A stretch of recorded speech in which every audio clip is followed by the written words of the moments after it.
네, 예고해드린 대로 오늘 2부는 김민석 더불어민주당 수석 최고위원과 함께하겠습니다. 전화로 만나보겠습니다. 나와 계시죠? 네, 안녕하세요. 네. 자, 우원식 국회의장의 제안, 대선과 개헌을 동시에 실시하자라고 하는 제안을 민주당 입장에서는 받아들이기 힘들다, 이렇게 이해를 해도 되는 걸까요?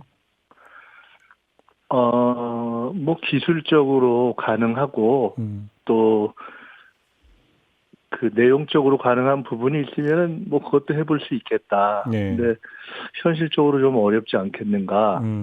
기술적인 문제는 아시다시피 지금 이제 국민투표법이 사전투표가 제도적으로 보장이 안 돼 있어서 위헌 판정이 돼 있어서 그것이 있고, 예. 내용적으로는 아마도 그 개헌을 주로 제기하시는 분들이 관심을 많이 가지는 내용이 권력구조 등등의 문제일 텐데, 네. 그걸 사실을 논의를 해서 이 짧은 기간 동안 정리하기가 쉽지 않지 않겠는가. 굳이 지금까지 누구도 공식 죄송합니다. 네. 공식적으로는 문제를 제기하기 어렵다고 보이는 그 5.18 문제라든가 네.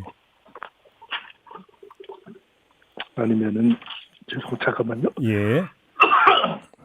네, 천천히 하십시오. 물 좀 드시고요. 좀 목 상태가 좀 안 좋은 것 차례가 같은데. 걸렸네요. 죄송합니다. 예. 그러니까 5.18 문제라든가 아니면은 개헌 관련. 예. 개헌 관련 문제 정도는 뭐 할 수도 있지 않겠나 이렇게 정도의 이제 답을 드린 건데요. 네. 그건 이제 이재명 대표께서 그것도 사실은 당의 전체적인 논의를 의총 차원 정도에서 거쳤다고 보기는 어렵지만 일단 뭐 의장께서 이렇게 말씀을 하시고 논란이 됐기 때문에 그렇게 말씀을 드린 건데요. 네.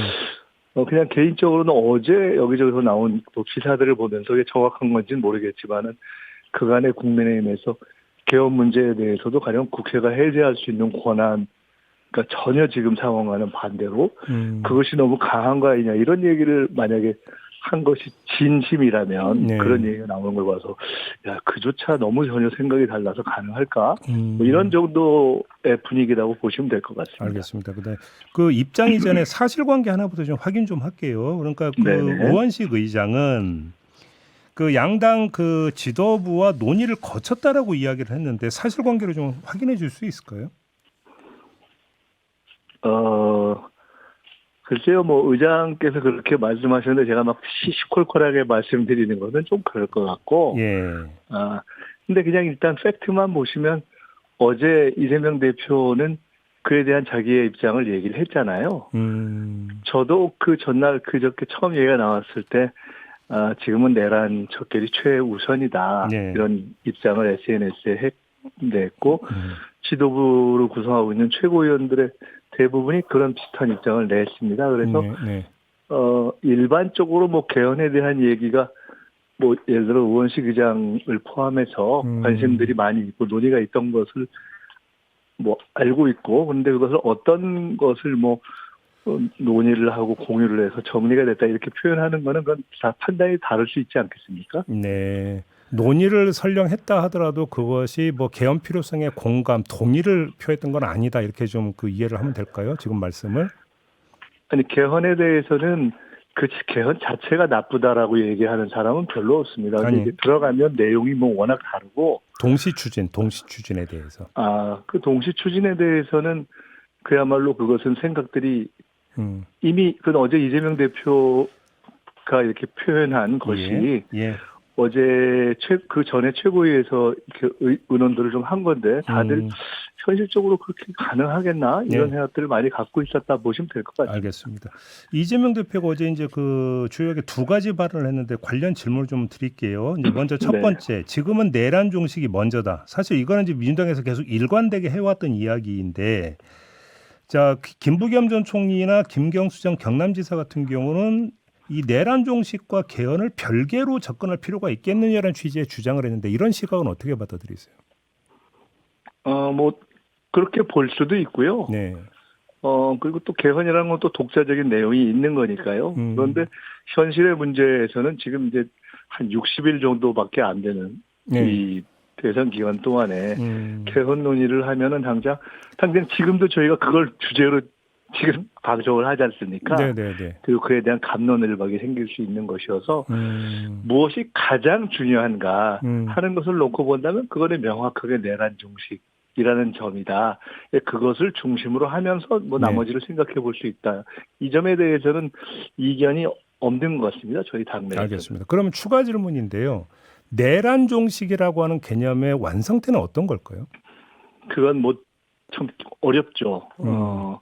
일단 파면은 그 하나의 중요한 고비인 것 같고요. 예. 그런데 뭐 관련한 수사도 아직 다 제대로 진행이 안 되고 있고 관련한 특검도 지금 처리가 안 되고 있고 네. 뭐 여러 가지 조사도 해야 될 테고 뭐 그런 등등이 좀 기본이 아직 사실 정리가 안 된 상태 아니겠습니까? 윤석열 파면 하나로 내란이 종식됐다 이렇게 얘기하기는 네. 여전히 국민들의 우려나 불안이 남아 있다고 봐야 되겠죠. 그러니까 지금 그 말씀 좀 제가 이해한 대로 좀 풀이해서 확인 질문을 드리면 이른바 내란 수계에 대한 파면만 있었지 형사처벌도 아직 완료가 안 됐고 내란 세력에 대한 수사와 처벌도 아직 완성이 안 됐다. 고로 내란 종식은 아니다. 이런 말씀으로 이해를 하면 될 걸까요? 그런 거죠. 사실은 뭐 군에 이제 몇 명 핵심들이 구속돼 있는 것 말고는 예. 사실은 이제 국회 국정조사도 있었습니다만 누가 가령 이런 것들을 기획하는 기획팀이었나 그것조차도 아직 잘 정리가 안 돼 있지 않습니까? 네네. 예, 그러니까 뭐 그런 것들이 아주 기초가 사실은 다 정리 안 돼 있다고 봐야죠. 알겠습니다.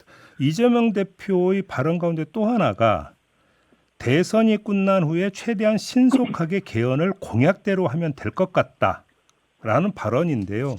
자, 여기서 공약대로라고 하는 표현이 나오는데 그러면 대선에서 이재명 대표가 개헌에 대한 공약을 내걸 거다라는 뜻을 담고 있는 거죠.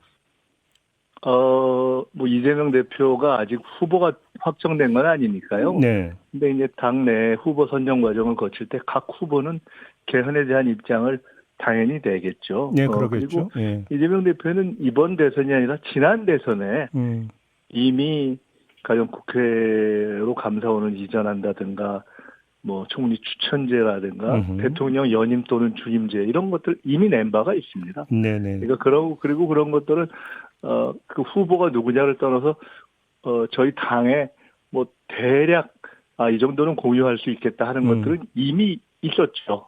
알겠습니다. 또 한 가지는 대선이 끝난 후라고 했는데 그 후의 시점이 언제일까요? 그 또한 논의를 해야 되겠죠. 요 각자가 제안을 해야 될 거고요. 어떤 분들은 뭐 지방선거 때가 적정하다고 하는 분도 있고 총선 때가 적정하다고 하는 분들이 있어서 네네네. 그 두 개가 가장 유력한 어떤 선택지가 될 거다 이렇게 봅니다. 지선 아니면 그러니까 총선. 네네. 이때 이제 그 개헌 국민투표로 같이 하는 방안. 대부분 개헌을 얘기했던 분들도 그 실질적으로 다양한 내용이 담겨 있는 것들을 이번 대선 몇십 일 안 남은 기간에 처리하는 것에 대해서는 대부분 뭐 그렇게 현실적으로 생각을 안 하셔서 네네네. 지방선거나 총선 때로 거의 대부분 그렇게 얘기하신 것 같습니다. 알겠습니다. 자, 아무튼 그 이재명 대표 내지 민주당의 이런 입장에 대해서 국민의힘에서는 이른바 개헌 세력 대 호헌 세력이라고 하는 이런 어떤 구도 속에서 그러니까 공격을 하던데 이건 어떻게 받아들이십니까? 좀 우스운 얘기죠. 네. 지금 뭐 국민의힘이 뭐 개헌 호헌 따질 헌법을 파괴했는데 네. 그 무슨 호헌을 언제 한 적이 있습니까? 그 자유라든가 민주라든가 질서나 어떤 헌법 이런 것 다 파괴했기 때문에 네. 이제 그렇게 한번 옷을 바꿔 입어보고 싶다 뭐 이런 생각을 하고 있나 보다 뭐 그 정도로 들었습니다. 그래요. 개헌 관련 얘기 오고 연결이 될 것 같으니까 이 질문까지 좀 마저 드리겠는데요. 그 수도 이전 문제 있잖아요. 예. 그 세종시로 뭔가 수도를 아예 옮기는 것 이게 일단 지금 민주당 안에서 검토가 되고 있는지가 첫째 궁금하고 지금 옛날에 헌재가 이건 관습헌법이라고 지금 결정을 내린 바가 있는데 헌법 개정 없이 가능한 건지도 궁금한데 좀 답변 좀 주시겠습니까? 그거를 헌법 개정의 내용에 넣으려면 정말 그 또한 토론을 많이 해야 되는 거겠죠. 예를 그렇죠. 들어. 예. 예, 그러니까 가령 그거 하나만 놓고 본데도 가령 쉬운 문제가 아닐 거고요. 최근까지는 하여간 당의 정책적 차원에서 그 문제를 뭐 본격적으로 검토하거나 이런 적은 없습니다. 이제 뭐 각 후보들이 네. 어떤 방식으로 자기 입장들을 정리하실 건가, 그건 이제 후보들에게 달려 있는 문제고, 제가 아는 선에서는 네. 현재까지는 당에서 정책적으로 그 문제를 뭐 정리해서 딱 뭐 검토하거나 결정하지는 아직은 않았습니다. 이거는 뭐 이제 후보가 결정이 되지도 않았기 때문에 우리 최고위님 개인 견해를 한번 여쭤보고 싶은 게 있는데요. 그 이제 조기 대선이 치러진 다음에 차기 정부가 출범을 할 거 아닙니까? 그러면 용산 대통령실이 계속 유지가 돼야 된다고 생각하십니까? 아니면 일단 청와대로 돌아가야 된다고 생각하십니까? 아, 용산요? 예. 그냥 개인적인 질문이라고 하셨으니까 개인적인 의견을 말씀드린다면은, 용산을 계속 앞으로 이번에 이제 만들어질 다음 정부건 그 다음 정부 계속해서 대통령실로 써야 된다. 라는, 그러니까 누구냐, 어떤 정당이 집권했을 때냐를 떠나서 장기적이고 지속적인 한국의 대통령실 자리가 용산이어야 된다라는 것에 대해서는 저는 대부분 국민들이 동의하지 않을 거라고 봅니다. 아, 그렇게 보세요? 저도 그렇게 보고요. 그러면 이제 그 궁극적으로는 수도 이전 문제라는 큰 그 계획이 하나가 있을 수가 있고, 뭐 꼭 수도 이전 문제와는 별개의 문제죠. 또 작은 차원에서는 대통령실 자체가 옮길 때도 사실은 충분한 국민적 논의를 거치지 않았고, 그리고 거기서 이 군사 쿠데타를 모의한 본산이고, 그리고 현실적으로 봐도 국방부와 같은 한 공간 내에 있는 것이 여러 가지로 굉장히 보기가 좀 맞지가 않고, 근데 그 사이에 보면 보안, 무슨 어떤 정보 안보 이런 점에서도 그렇게 안정적으로 되지 않았던 용산을 계속 있는 거. 심지어 거기에 온갖 뭐 주술적인 뭐 이런저런 지금 의혹들이 있지 않습니까? 그런 것들도 아마 확인이 다 돼야 될 사안들인데.